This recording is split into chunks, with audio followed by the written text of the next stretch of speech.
Before we can understand the war, we have to know something about how it started. By now, it is the biggest conflict in history, but it didn't start that way. It started as a breakdown of peace, a little experiment in lawlessness by one nation, taking what belonged to somebody else to see what happened. Well, nothing much happened. Japan led off, Italy followed suit, and then Germany tried it. Now, all the breaches of the peace have been merged into a stupendous effort to dominate most of the world.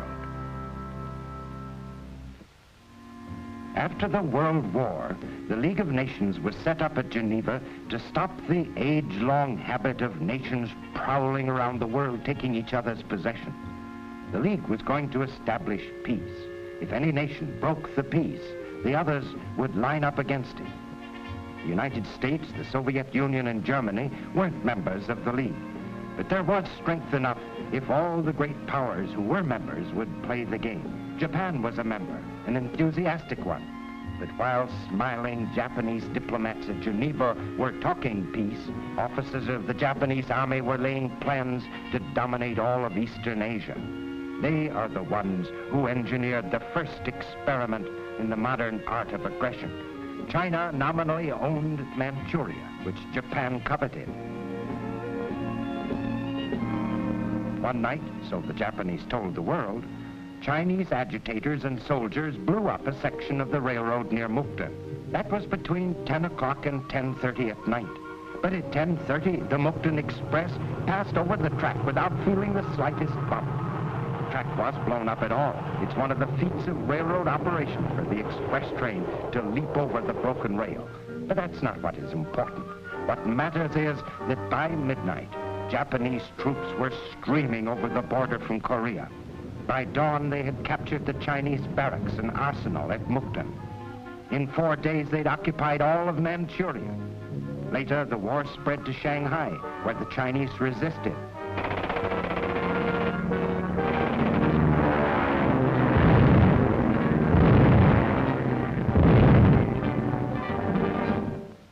Anglo-American cooperation got nowhere, and so Japan's aggression in China worked. One reason it worked was because Asia was too far from Europe and North America for ordinary people to be alarmed. Aggression closer to Europe was going to be more dangerous. But Mussolini laid his plans carefully. He wanted Ethiopia. Never mind that he himself had put Ethiopia into the League, being afraid Britain might get control there. He used the same technique as Japan, only instead of a railroad track, he told the world that Italian troops on the border of Ethiopia had been attacked. That was at WWII. Even the Italian maps at that time showed WWII to be 100 miles from the border. An Anglo-Ethiopian border commission came to WWII and found a detachment of Italian soldiers. The British retired. The Ethiopians fought. 32 Italians were killed and 110 Ethiopians. Mussolini sent an ultimatum. That was the beginning. It took 10 months before large-scale invasion was to begin. The League of Nations this time did do something. It stopped its members trading with Italy in certain commodities, oil not included. But it wasn't going to organize armed force against Italy. And though war might have resulted if Ethiopia had held out longer, Mussolini's airplanes and motorized columns overwhelmed the primitive troops of Haile Selassie. Aggression had worked again, this time on the very doorstep of Europe. In the meantime, Adolf Hitler had become master of Germany. Today we own only Germany. Tomorrow, the whole world. He had only a small army, a tiny navy, and no air force. The Rhineland was demilitarized, so Germany was defenseless against a French invasion. Britain and France had promised in the peace treaty to limit their armaments, but they haggled over it so long that Hitler boldly announced that Germany was going to rearm. He got away with that. 18 months later, he was strong enough to march his troops into the Rhineland and prepare to fortify it. If France had mobilized, he would have withdrawn. The French General Staff asked for just that. The politicians refused. France and Britain were not willing to fight, not to keep Germany from using German soil. But France now was cut off from Eastern Europe, from the Little Entente, Czechoslovakia, Romania, and Yugoslavia, and from Poland, all allies.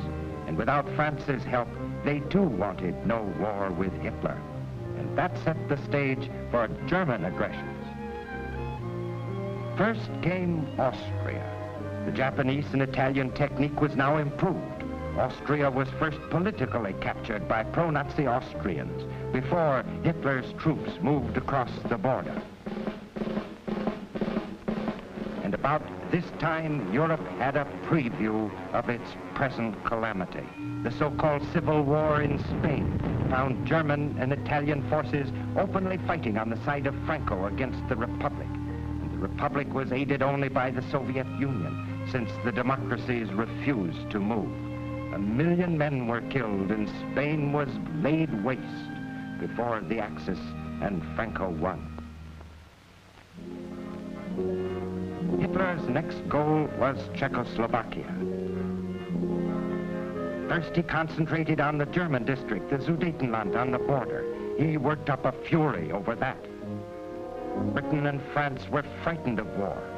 They had visions of planes destroying Paris and London, and they hoped that Hitler might be truthful in saying that if he was given the Sudetenland, he would never ask anything more. So at Munich, they forced Czechoslovakia to accept the loss of the Sudetenland, and with it one of the strongest lines of fortifications in Europe. 5 months later, Hitler simply marched into Prague and annexed the whole country. Not a shot was fired. This completed the education of Britain and France. They learned that they had to be willing to fight if they were to stop Hitler. We in America have seen our own gangsters use just these methods, and we know the only way to meet them. It takes preparedness, power, and courage.